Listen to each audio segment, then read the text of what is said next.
ولا تلبسوا الحق بالباطل وتكتموا الحق وأنتم تعلمون وأقيموا الصلاة وآتوا الزكاة واركعوا مع الراكعين۔ اللہ تبارک و تعالی نے علماء یہود کو خطاب فرماتے ہوئے فرمایا وَلَا تَلْبِسُوا الْحَقَّ بِالْبَاطِلِ وَتَكْتُمُوا الْحَقَّ وَأَنْتُمْ تَعْلَمُونَ کہ تم حق کو باطل کے ساتھ نہ ملاؤ، وَتَكْتُمُوا الْحَقَّ اور حق کو چھپاؤ بھی نہ، وَأَنْتُمْ تَعْلَمُونَ حالانکہ تم جانتے ہو کہ حق چھپانے کی سزا کیا ہوتی ہے۔ یہودیوں کے اپنی کتاب تورات کے احکامات کو چھپانے اور اس میں تبدیلیاں کرنے کے کئی سارے طریقے تھے۔ ایک تو وہ جب بھی کوئی حکم بیان کرتے تھے اس میں کچھ اپنی طرف سے بھی پچر لگا دیتے تھے، یعنی اپنی طرف سے بھی لگا دیتے تھے کچھ نہ کچھ، اور دوسرا جو ہے وہ حق کو چھپا جاتے تھے۔ جیسے آقا علیہ السلام کے اوصاف مبارکہ تھے، ان کو تبدیل کر کے کچھ وہ بیان کر دینے، کچھ اور ملا دینے، جس سے لوگوں پر جو ہے نا حق مشکوک ہو جائے، ایسی کیفیت پیدا کر دینا۔ اور دوسرا یہ ہے کہ حق کو بتانا ہی نہ۔ حق کو چھپانے کا طریقہ ان کا وہ بھی بڑا احمقوں اور پاگلوں والا تھا۔ وہ کوئی بھی مسئلہ پڑھتے تھے نا کتاب پر سے، اس طرح جو نہیں پڑھنا ہوتا تھا ان کے خلاف جب تک وہاں ہاتھ رکھ دیتے تھے، ہاتھ رکھ دیتے، اس کے اوپر بھی پڑھ دیتے، نیچے بھی پڑھ دیتے، کہتے دیکھو جی پورا مسئلہ یہی لکھا ہوا ہے، حالانکہ وہ چھپا رہے ہوتے تھے۔ اللہ تبارک و تعالی نے دونوں طرح کی جو کتمان حق ہے نا اس سے منع فرمایا ہے۔ میں کہ تمہیں نہیں پتا جو حق کو چھپاتا ہے اس کی تمہیں پتہ ہے؟ یہودیوں کو فرما رہا ہے رب تبارک و تعالی وَأَنْتُمْ تَعْلَمُونَ تمہیں معلوم ہے کہ حق کو چھپانے کی کیا سزا ہے۔ اور کریم آقا علیہ السلام کا فرمان شریف ہے، میں جس بندے سے علم کے بارے میں پوچھا جائے اور وہ پھر بیان نہ کرے، علم کو چھپا جائے، کریم آقا علیہ السلام نے میں اس بندے کو قیامت و اس عالم کو قیامت والے دن جہنم کی لگام پہنائی جائے گی۔ یہ حضور کا فرمان ہے۔ اور اسی طرح کریم آقا علیہ السلام نے ارشاد فرمایا کہ جب میرے صحابہ کرام علیہ رضوان کی گستاخیاں ہونے لگیں، لوگ میرے صحابہ کو برا کہنے لگیں، تو میں اس وقت کوئی عالم جو ہے نا، عالم پر واجب ہے کہ اپنا علم ظاہر کرے۔ مطلب کیا ہے؟ اس کو جواب دے، اس گستاخ کو جواب دے۔ کریم آقا علیہ السلام نے اگر وہ جواب نہیں دے گا تو اس پر رب تعالیٰ کی، اس کے فرشتوں کی، سارے لوگوں کی لعنت ہے، سارے لوگوں کی لعنت ہوگی اس پر، رب کی بھی لعنت، فرشتوں کی بھی لعنت۔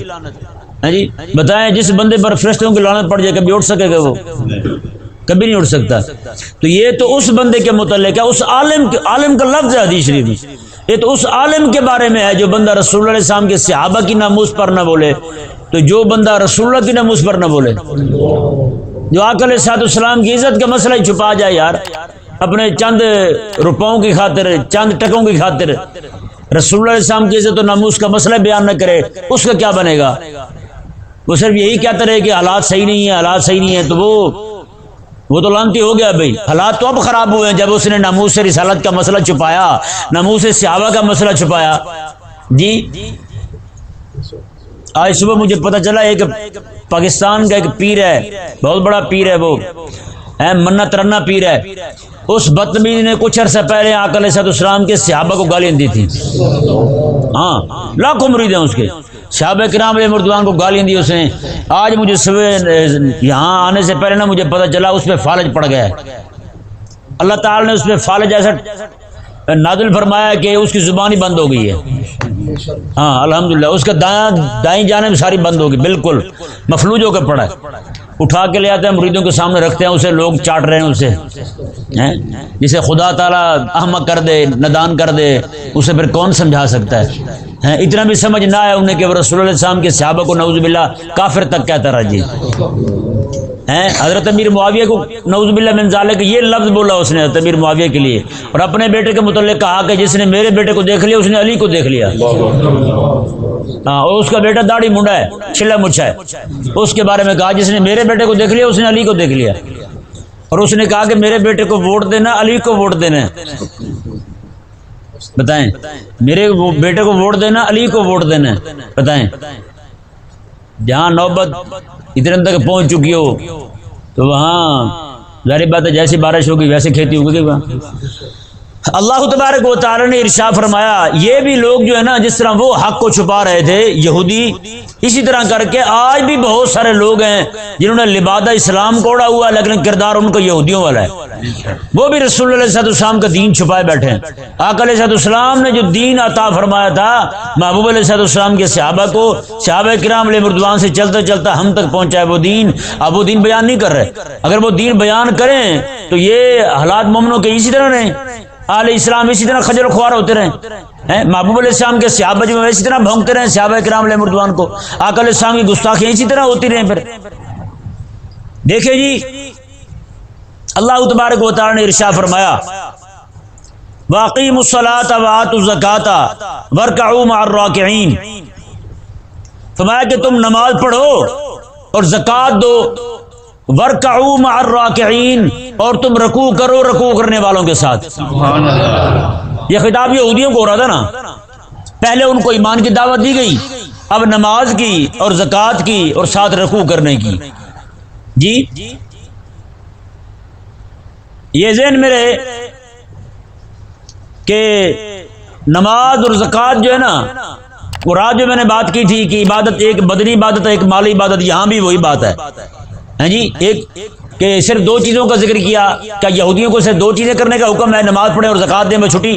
نہیں، یہاں پہ دو چیزیں بیان کی، مراد ساری ہیں.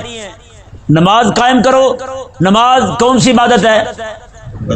بدنی عبادت ہے، جس کا تعلق صرف بدن کے ساتھ ہے، کوئی پیسہ خرچ نہیں ہوتا اس پہ، ہے یا نہیں؟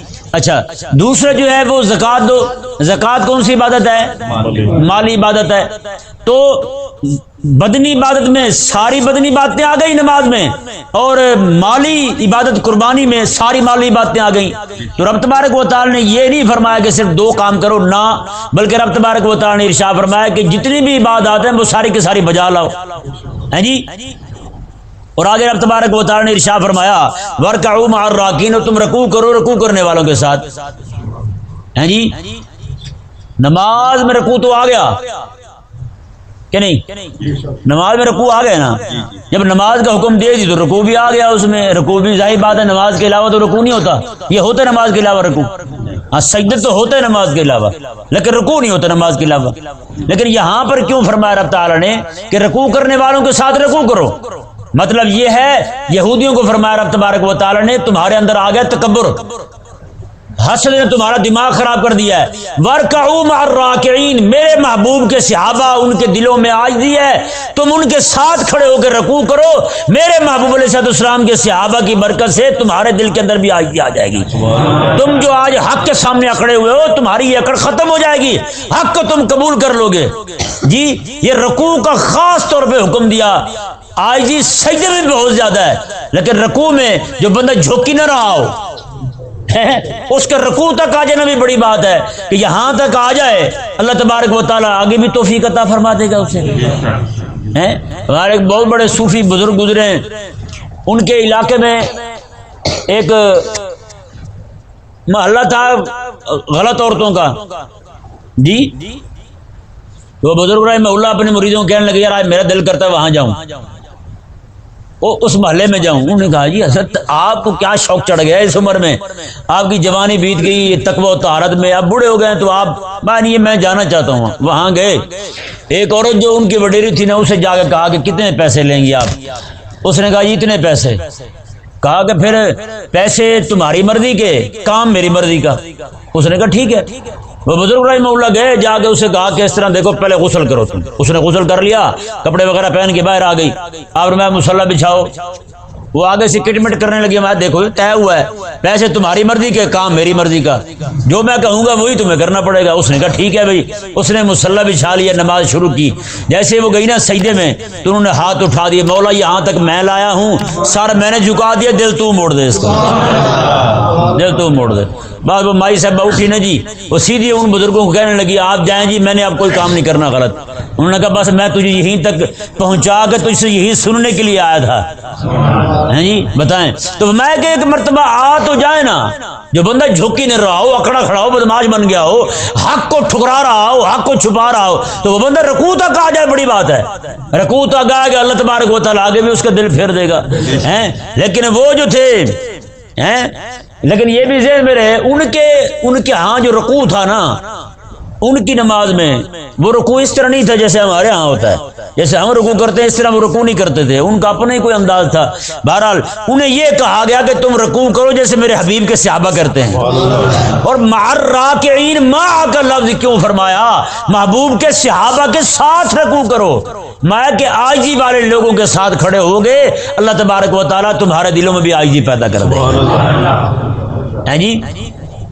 حضرت موسیٰ علیہ السلام نے رب تعالیٰ کی بارگاہ میں عرض کی نا, مولا تجھے کہاں ڈھونڈوں, مولا تجھے کہاں تلاش کروں؟ اللہ تبارک و تعالیٰ نے فرمایا جہاں ٹوٹے ہوئے دل ہوں نا وہاں مجھے تلاش کر. تو ٹوٹے ہوئے کس لیے؟ رب کی محبت میں ٹوٹے ہوئے.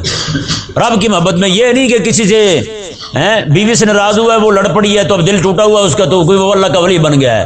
نہیں, اتنا جلدی نہیں بنتا. نہیں سمجھ آیا؟ ہاں, اس طرح تو ہر بندہ ٹوٹے ہوئے دل والا ہے. ٹوٹا ہوا دل وہ جس دل کے اندر رب کی محبت ہو, بس. آگے دیکھیں جی, رب تبارک و تعالی نے ارشاد فرمایا یہودیوں کو, اتامرون الناس بالبر وتنسون انفسکم وانتم تتلون الکتاب افلا تعقلون. یہ آیت مبارکہ کے پس منظر پتہ کیا ہے؟ یہودی جو ہے نا اپنے سسرالیوں کے پاس جاتے تھے, سسرال, ان کے مولوی جو تھے بڑے, وہ جب وہاں جاتے تو وہ ان سے پوچھا کرتے تھے کہ یہ سناؤ بھائی, وہ جو مدینہ شریف میں جنہوں نے نبوت کا دعویٰ کیا ہے ان کی بات مان لینی چاہیے یا نہیں ماننی چاہیے, کلمہ پڑھنا چاہیے نہیں پڑھنا چاہیے؟ تو وہ اپنے سسرالیوں کو جا کے کہتے تھے مان لو مان لو مان لو, سچے ہیں. ہم نے سارے اوصاف دیکھے, مرتے خود کلمہ نہیں پڑھتے تھے. یا پھر کوئی غریب بندہ پوچھ لیتا اسے صحیح بتاتے تھے, اسے کہتے تھے کلمہ پڑھ لو, سچے نبی ہیں. ہاں, وہ بندہ جو ان کو فنڈ دیتا تھا, نذرانے دیتا تھا, چڑھاوے دیتا تھا, اسے نہیں کہتے تھے کہ تو بھی کلمہ پڑھ لے. انہیں پتا تھا اگر یہ بھی کلمہ پڑھ گیا تو کہیں یہ نہ ہو کہ وہ نذرانہ بند ہو جائے. نہ, یا دین تو وہی ہے جو ہر ایک کے سامنے بیان ہو. اللہ تعالیٰ کے انبیاء کرام علیہ السلام, موسیٰ علیہ السلام کو دیکھیں, اگر وہیں پہ ہاتھ ہولا رکھ دیتے آپ تو ظاہری بات ہے فرعون کی طرف سے کتنے انعام ملتے انہیں. لیکن موسیٰ علیہ السلام تو رب تبارک و تعالیٰ کے پاک پیغمبر بن کے آئے ہیں. انہیں تو حق کہنا ہی تھا. انہوں نے پھر کس کے سامنے کھڑے ہو کے بیان کیا؟ اسے جب حق بیان کیا, بظاہر کوئی بھی ان کے ساتھ نہیں ہے, اللہ تبارک و تعالیٰ نے ایسی مدد فرمائی کہ پورا مصر فرعونیوں سے خالی کروا کے موسیٰ علیہ السلام کی ملکیت میں عطا فرمایا, موسیٰ علیہ السلام کی ملکیت میں دے دیا. میں کو بندہ جو ہے نا وہ اس طرف کھڑا تو ہو, حق کے ساتھ کھڑا ہو. آقا علیہ السلام کے صحابی ہیں, وہ آ کے حضور کی بارگاہ میں عرض کرنے لگے, حضور ہم میاں بیوی ہیں, دونوں بڑے غریب ہیں, کچھ ہے نہیں ہمارے پاس, ہمارا بیٹا جو ہے اسے مشرکوں نے قید کر لیا ہے, مشرکوں نے قید کر لیا. آقا علیہ السلام نے وظیفہ بتایا کہ یہ وظیفہ پڑھو, اللہ خیر کرے گا. وہ وظیفہ پڑھنے لگے کہ کچھ وقت گزرا کہ وہ 1000 بکریاں اور اونٹ اس طرح کر کے اور بھی کافی ساری چیزیں لے کر کے گھر پہنچ گئے. بھائی یہ کیسے؟ انہوں نے کہا جو مشرکوں نے مجھے قید کیا تھا نا, ان مشرکوں کی توجہ کسی اور طرف گئی, میں یہ سارے جانور لے کے یہاں آ گیا ہوں. اب وہ آقا علیہ السلام کی بارگاہ میں گئے, ان کے والدین, حضور یہ ہمارے لیے حلال بھی ہے یا نہیں؟ آقا علیہ السلام نے بھی کچھ نہیں فرمایا, جبریل امین آ گئے. جبریل امین علیہ السلام نے یہ قرآن پاک کی آیت سنائی, وَمَن يَتَّقِ اللَّهَ يَجْعَل لَّهُ مَخْرَجًا وَيَرْزُقْهُ مِنْ حَيْثُ لَا يَحْتَسِبُ. میں کہ جو بندہ اللہ سے ڈرتا ہے نا, تقوی اختیار کر لیتا ہے, اللہ پھر اسے وہاں سے روٹی دیتا ہے جہاں سے اسے گمان بھی نہیں ہوتا. تقوی اختیار کر لیا. اب جو حقیقی مالک تو رب ہے نا, حقیقی مالک رب ہے. اگرچہ بظاہر اسے یہ کہیں گے کہ ان کا مال لے کے بھاگے تھے, وہ مال دوڑا کے لے کے آئے تھے, خالق اور مالک ان کے لیے حلال کر رہا ہے, خالق اور مالک ان کے لیے حلال فرما رہا ہے. تو بتائیں دنیا کی کون سی طاقت ہے اسے ناجائز کہے اس مال کو؟ دیکھیں جی, رب تبارک و تعالیٰ نے ارشاد فرمایا, اتامرون الناس بالبر وتنسون انفسکم. فرمایا او یہودیو, تم لوگوں کو تو نیکی کا حکم دیتے ہو, لوگوں کو تو کہتے ہو کلمہ پڑھ لو, سچے نبی ہیں, وتنسون انفسکم, وہ خود اپنے آپ کو کیوں بھول جاتے ہو؟ خود کیوں نہیں کلمہ پڑھتے تم؟ لوگوں کو تو کہتے ہو لیکن خود کیوں نہیں کرتے تم؟ آج بھی کسی پیر کے پاس کوئی غریب بندہ چلا جائے نا جی، اسے پیر صاحب کہیں گے لا تو 2500 تھے دروشی پڑھ، 35,000 مرتبہ فلانا کلمہ پڑھ، ہے یا نہیں ایسا؟ تو عجیب بات ہے بھائی، کوئی امیر آ جائے تو فوراً پیر صاحب سے ملاقات شروع، غریب کا پیر فون ہی نہیں اٹھاتا کہ نہیں، غریب مجال فون کرتے رہے کبھی پیر فون اٹھائے، امیر جو ہے وہ جناب ابھی مس کال مارے پیر صاحب جوابی کاروائی کریں گے، ہے یا نہیں ایسا؟ نہ یار، میرے کریم آقا صلی اللہ علیہ وسلم کو بندے کو کسی ایسا پیر ہو نا بندہ معافی مانگ لے پیر سے بھی. کریم آقا صلی اللہ علیہ وآلہ وسلم نا جی معراج سے واپس آئے تو ایک بندہ جو ہے نا اس کی ایک خادمہ تھی وہ بیٹھی ہوئی تھی وہ رو رہی ہے، دوسرے دن معراج سے دوسرے دن وہ رو رہی ہے پریشان ہے. میں کیا ہوا؟ اس نے کہا میں آٹا لینے کے لیے پیسے لائی تھی اپنے مالک کے تو وہ پیسے گم ہو گئے. آقا علیہ السلام میں چل میں آٹا لے دیتا ہوں، آٹا لے کے دیا پھر رو رہی ہے. میں اب کیا ہوا؟ اس نے کہا دیر ہو گئی مارے گا مجھے. آقا علیہ السلام نے اس کا آٹا اٹھایا اپنے کندھوں پر، حضور اس کے گھر تشریف لے گئے. اعلان تو اس نے سنا ہوا تھا حضور کے آقا علیہ السلام نے نبوت کا اعلان فرمایا ہوا ہے. اب وہ جناب جاننے والا تھا آسمانی کتابوں کو، اس کی چیخ نکلی. اس نے کہا میں نے رب تبارک و تعالیٰ کی آسمانی کتاب میں یہ پڑھا ہے کہ امام الانبیاء علیہ السلام رات کو معراج پہ جائیں گے، دن کے وقت لوگوں کے آٹا جو ہے ان کے گھروں میں پہنچا رہے ہوں گے. انہوں نے کہا صحیح سے بتائیں رات آپ کہاں تھے؟ آقا علیہ السلام نے جب بیان فرمایا نا وہ بندہ کلمہ پڑھ کے مسلمان ہو گیا. آقا علیہ السلام تشریف فرمایا، ایک مائی صاحبہ آ گئی. وہ مائی صاحبہ ذرا کملی تھی، کملی ہوتی نا وہ والی مائی صاحبہ تھی. کہنے لگی حضور میں نے آپ سے بات کرنی ہے. میں کہو کیا کہتی ہو؟ کہتی یہاں نہیں کرنی، باہر آ کے کرنی ہے. آقا علیہ السلام جہاں کہے گی وہیں سنوں گا. آقا علیہ السلام مسجد سے باہر آئے، کہتے جی آگے چلیں. وہ مدینے کی گلیوں میں گھما رہی ہے، مدینے کی گلیوں میں گھما رہی ہے. ایک جگہ جا کے بیٹھ گئی، کہتے یہیں سنانی ہے. آقا علیہ السلام وہیں بیٹھ گئے. میں سناؤ کیا سناتی ہوں؟ وہ اپنی باتیں جب تک وہ سناتی رہی نا حضور سنتے رہے. علماء سیر فرماتے ہیں آقا علیہ السلام کو جب بھی کسی نے ہاتھ ملایا نا، جب تک اس نے نہیں نہ چھوڑا حضور کا ہاتھ، حضور نے نہیں کہا میرا ہاتھ چھوڑ دو. زندگی ساری حضور کا معمول رہا ہے. کبھی بھی آقا علیہ السلام کو کسی نے بلایا نا، آقا علیہ السلام نے اس طرح نہیں، اس طرح کر کے نہیں دیکھا، بلکہ حضور پیچھے مڑ کے دیکھا. بھائی ہاں کیا کہتے ہو بتائیں بھائی. آج ہمارے پیروں میں بھی ہے یہ بات یار. پیر تو پورے ہاتھ سے سلام نہیں کرتے، 2 انگلیاں لگا کر چل ٹھیک ہے بھائی. میں نے کہ پیر کو دیکھا وہ جب سلام کرتا ہے مریدوں سے دستانہ چڑھا کے سلام کرتا ہے. کہیں پیر مرید تھوکی نہ لگا دے مجھے. وہ مرید بیچارہ تیرا لعاب دہن چاٹنے کو تیار پھرتا ہے، تجھے مرید کا لعاب دہن کیوں چک مارتا ہے بھائی بتا؟ تجھے کیا تکلیف دیتا ہے بھائی؟ اور ایک جگہ گئے ہم، پیر صاحب جناب سلام ہی نہیں کر رہے مریدوں کو، اس طرح کھڑے ہیں سلام ہی نہیں کر رہا پیر. یار پیر سلام ہی نہیں کر رہا. کیوں بھائی؟ کرکونا ہے بھائی. بندہ پوچھے بھی کرکونا ہے، تیرا بھی رب کی ذات پہ ایمان نہیں ہے؟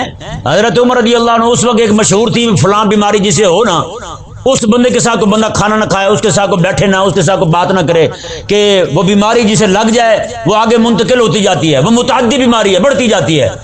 حضرت عمر رضی اللہ عنہ بیٹھے ہیں، کھانے کی پرات پڑی ہوئی ہے، لوگ بیٹھے ہوئے ہیں. ایک بندہ پیچھے بیٹھا، میں تو کوئی نہیں کھاتا. اس نے کہا جی مجھے فلاں مسئلہ ہے، یہ لوگ جو ہے نا وہ قرات کریں گے. آپ نے اس کا ہاتھ پکڑا، میں لیا لا ہاتھ اپنا کھانے میں اس طرح پھیر دیا پورا ہاتھ. میں چل تو بھی کھا، یہ سارے کھائیں. میں ان کو خدا تعالی کی ذات بھی توکل نہیں ہے، کیسی باتیں کرتے ہو تم؟ تو اس لیے بھائی پیار اور محترم بھائیو، ہوتا وہی ہے جو رب تبارک و تعالی نے لکھ دیا ہو. کہ نہیں سمجھ آیا؟ یہ کرونا آیا ہم مر گئے ہیں، میرے محلے میں اللہ کے فضل سے کوئی بھی نہیں مرا. کو مرا ہے یہاں؟ تو پھر یہ لوگوں کو رب تبارک و تعالیٰ کی ذات پہ ایمان نہیں رہا. ان کو ایمان آ جائے نا رب تبارک و تعالیٰ کی ذات پر تو کبھی اس طرح نہ کریں. کم از کم یار مولوی اور پیر جو ہے وہ تو بچے ان کاموں سے. جب پیر کا اپنا ایمان نہیں ہوگا رب تبارک و تعالیٰ کی ذات پہ، یار وہ بھی پیر بزدل رپوک ہوگا تو وہ لوگوں کی کیا رہنمائی کرے گا، لوگوں کو کیا حق پر لگائے گا یار. میں آپ کو بتاؤں، آپ کو حیرانگی ہوگی. بائی بستامی رحمہ اللہ ایک مرتبہ آپ رب تبارک و تعالیٰ کی طرف سے وہ الہام کے سلسلے ہوتے تھے نا، تو آپ کہہ رہے ہیں مولا میں نے کبھی شرک نہیں کیا، یہ میری نیکی ہے، میرے پاس اس کے علاوہ کوئی نیکی نہیں، میں نے کبھی شرک نہیں کیا. اللہ تبارک و تعالیٰ نے فرمایا وہ ایک رات تجھے پیٹ میں درد ہوا تو نے کیا کہا تھا؟ کریلے کی وجہ سے ہوا ہے. میں وہ کیا تھا بتا، وہ کیا تھا؟ ہیں؟ جب بیماری دینے والا بھی رب ہے، شفا دینے والا بھی رب ہے، تو کریلے لے کے کیوں بیٹھا ہوا تھا؟ بتا، جہاں وہ کریلے والی بات پہ پکڑ ہو جائے ہیں وہاں ایسی ایسی باتیں، توبہ نعوذ باللہ من ذالک۔ اللہ تبارک و تعالی ہمیں سمجھنے کی توفیق عطا فرمائے۔ رب تبارک و تعالی نے ارشاد فرمایا کہ تم لوگوں کو نیکی کا حکم کرتے ہو، خود بھول جاتے ہو۔ اب یہاں پہ میں غلط فہمی کا ازالہ کرنا چاہتا ہوں۔ لوگ جو نا وہ کہتے ہیں کہ جو بندہ نیکی کرتا نہیں ہے نا وہ نیکی کا حکم بھی نہ دے کسی کو، یعنی جو بندہ خود گناہ میں مبتلا ہے وہ کسی کو نیکی کا نہیں کہہ سکتا، تو کسی کو یہ نہیں کہہ سکتا کہ تم نیکی کرو کیونکہ خود گناہ کر رہا ہے۔ کریم آقا صلی اللہ علیہ وسلم کی بارگاہ میں حضرت انس رضی اللہ تعالیٰ عنہ عرض گزار ہوئے، یا رسول اللہ صلی اللہ علیہ وسلم، میں اگر خود نیکی نہیں کر پا رہا ہوں تو کیا کسی کو نیکی کی دعوت بھی نہ دوں؟ آقا علیہ السلام نے ارشاد فرمایا تم خود بھی کوشش کرتے رہو نیکی کرنے کی اور لوگوں کو بھی دعوت دیتے رہو۔ اس سے کیا ثابت ہوا؟ اگر یہی کہیں نا کہ بندہ جب تک خود نیک نہ بن جائے تب تک وہ نیکی کی دعوت بھی نہ دے، تو اس طرح تو پھر رب کے نبی ہی ہوتے ہیں جن سے کوئی گناہ سرزد نہیں ہوتا، وہ معصوم ہوتے ہیں۔ کہاں ڈھونڈیں گے ایسا بندہ؟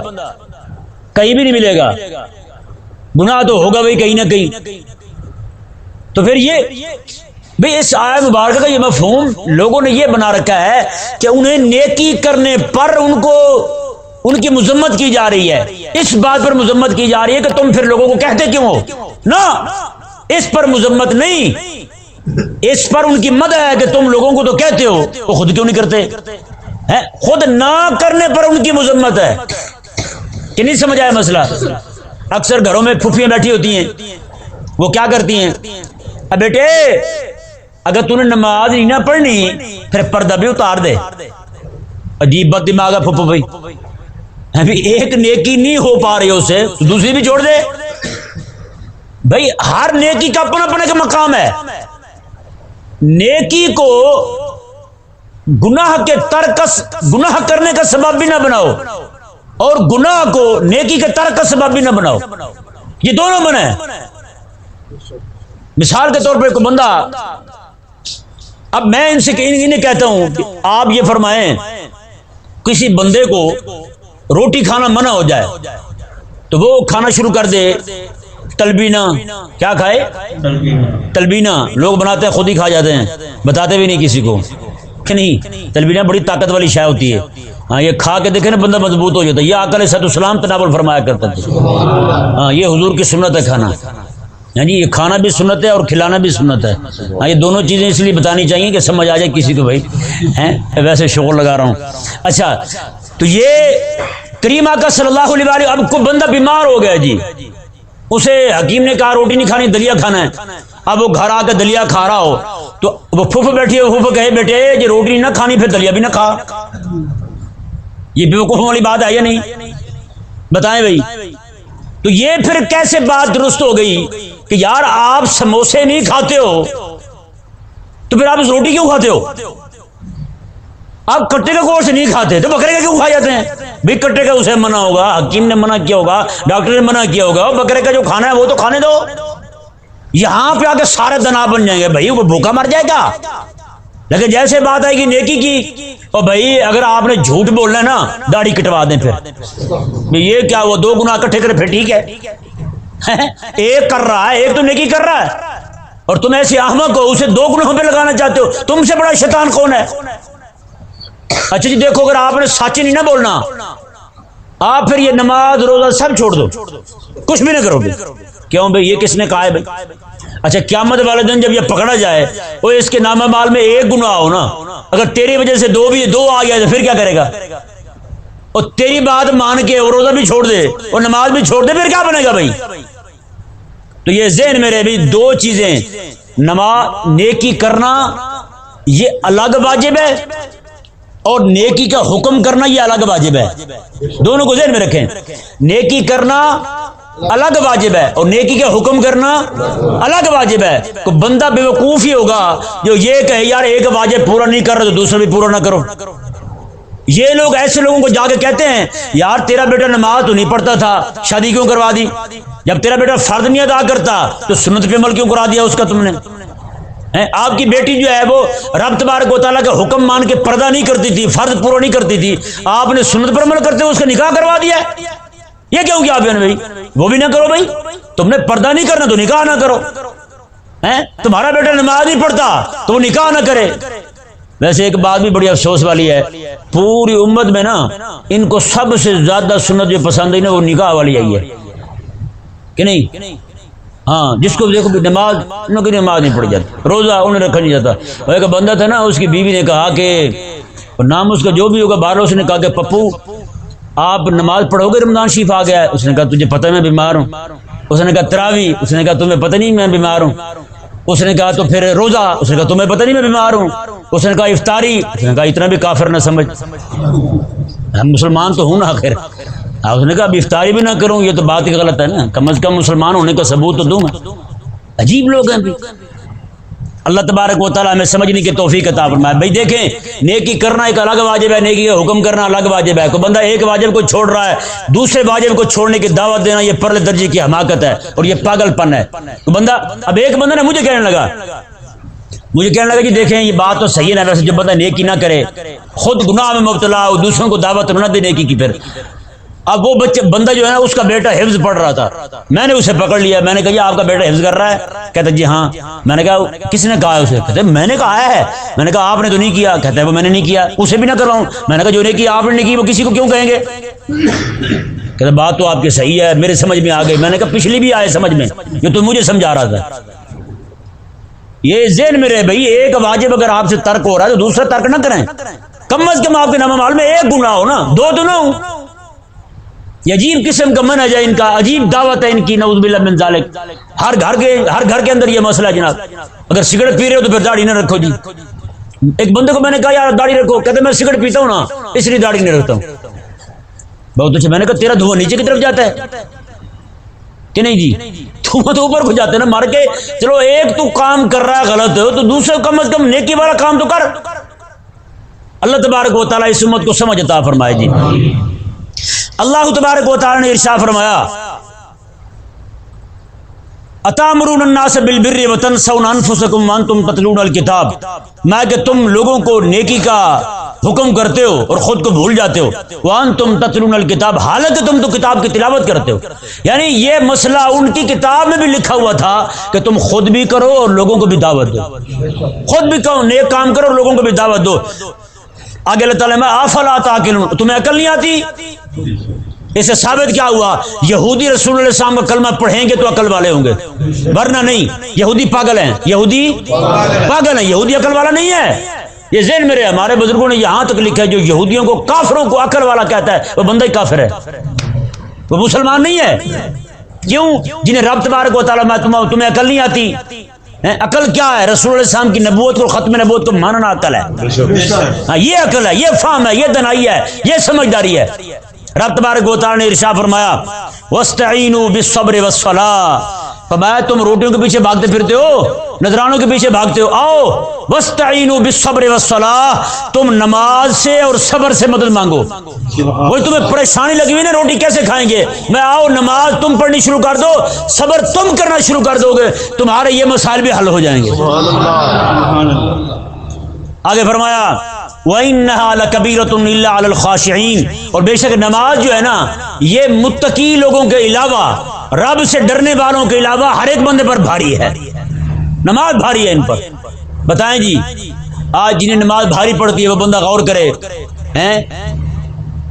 کئی لوگ جو ہیں بیچارے صرف رمضان میں نماز پڑھتے ہیں، باقی پورا سال بھاری پڑتی ہے انہیں، ہے یا نہیں ایسا؟ تو اس لیے یار اپنے آپ کو ذرا غور کریں. یہاں پہ رب تبارک و تعالیٰ نے جو فرمایا نا میں کہ بھاری پڑتی ہے، یہاں پہ بات یہودیوں کی ہو رہی ہے.